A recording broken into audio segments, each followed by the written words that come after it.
Hello friends, இப்போ என்ன செய்ய போகிறோம்னா காலிஃப்ளவர் தான் பொரிக்க போகிறோம். எப்படி பொரிக்கலாம் பார்ப்போம். 2 பூ ஒடிச்சு எடுத்து வச்சுருக்கு. ஒரு முட்டையை போட்டுக்குருவோம். தேவையான உப்பு போட்டுக்குருவோம். இஞ்சி பூண்டு பேஸ்ட் கொஞ்சம் போட்டுக்குருவோம். அரிசி மாவு ஒரு பாதி அளவுக்கு போட்டுக்கலாம். இப்போ தான் மொறுமொறுப்பு கிடைக்கும்.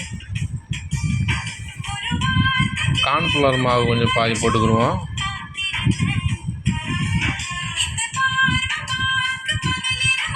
ரெண்டு மாவு ஈக்குவலாக போட்டுக்கலாம். கொஞ்சம் காணும் கலர் சேர்த்துக்கலாம்.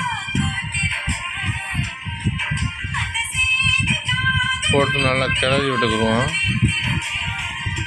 கொஞ்சம் காணும் தண்ணி விட்டுக்குருவோம். நல்லா இதுக்கெல்லாம் பிணையணும். அப்போ தான் நல்லா மொறுமொறுப்பு கிடைக்கும்.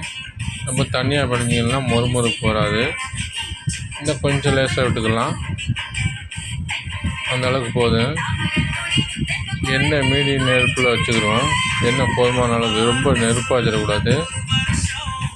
இந்த அளவுக்கு இருக்கணும். மீடியம் நேமில்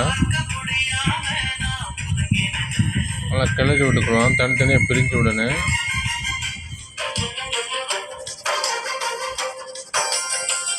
பாருங்கள் எப்படி வருதுன்னு. தனித்தனியாக பிரியுது பாருங்கள்.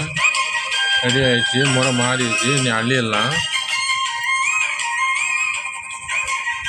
இதே மாதிரி எங்கள் வீட்டில் செஞ்சு பாருங்கள்.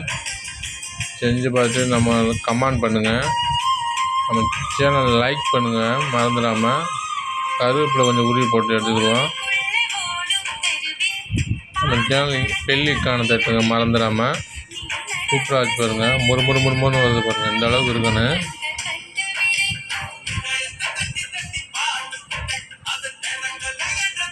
பாருங்கள் எப்படி இருக்கும். சூப்பராக இருக்குது பாருங்கள்.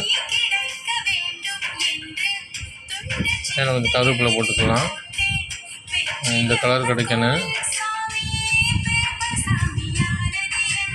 இதே மாதிரி உங்கள் வீட்டில் செஞ்சு பார்த்து கமெண்ட் பண்ணுங்கள். எப்படி இருக்குன்னு சொல்லுங்கள்.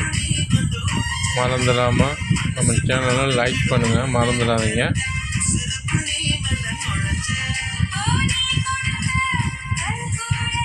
ஓகே, பாய்.